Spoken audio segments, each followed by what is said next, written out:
In this presentation, I will talk about the service life of the Pfannenberg filter fans. This presentation will address the questions: how do we measure service life, what does the L10 value mean, and why do competitors have a higher service life? First of all, we will talk about what service life actually means. So the service life is the measure of time which a device is expected to function safely and as intended. In our filter fans, the point of failure is the fan, more specifically the radial bearing of the fan. Service life can be expressed using different metrics. A couple of them are the MTTF value, which is the mean time to failures, or the MTBF value, the mean time between failures.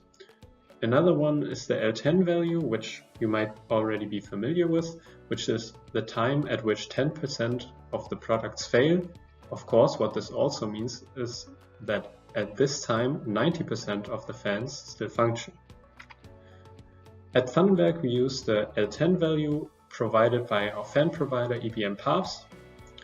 And in our case, failure means that the sound or the rotational speed of the fan deviates from the expected behavior, so it's not necessarily really broken in that sense. The L10 value we provide is the minimum between the grease service life and the mechanical service life, which I will get into in the following slide.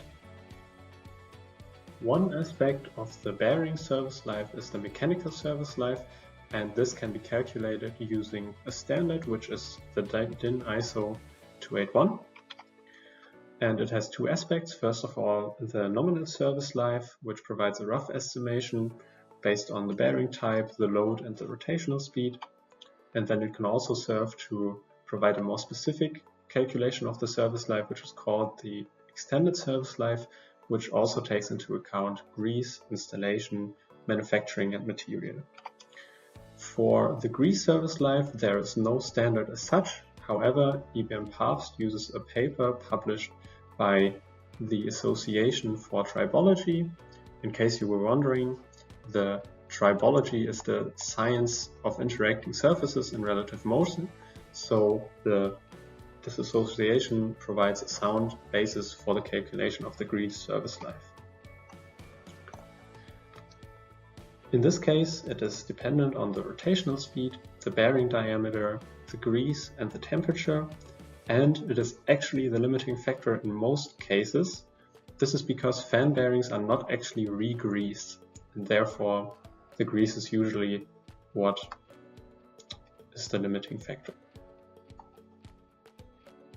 So, in conclusion, it can be said that service life does not necessarily equal service life.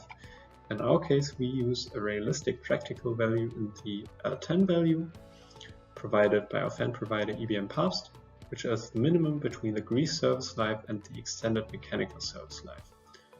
We also notice that we consider failure conspicuous behavior, which is obviously a more strict criterion than saying the fan doesn't work entirely, so it doesn't rotate at all. And competitors may declare a higher service life, even on the same product, by, for example, neglecting the grease service life entirely, or using just the nominal mechanical service life, using different metrics entirely, for example, the mean time between failure or the mean time to failure. Remember, at our L10 value, 90% of our products still work. Also, our competitors may consider unrealistic temperatures, for example, fairly low temperatures, or just different failure criteria entirely.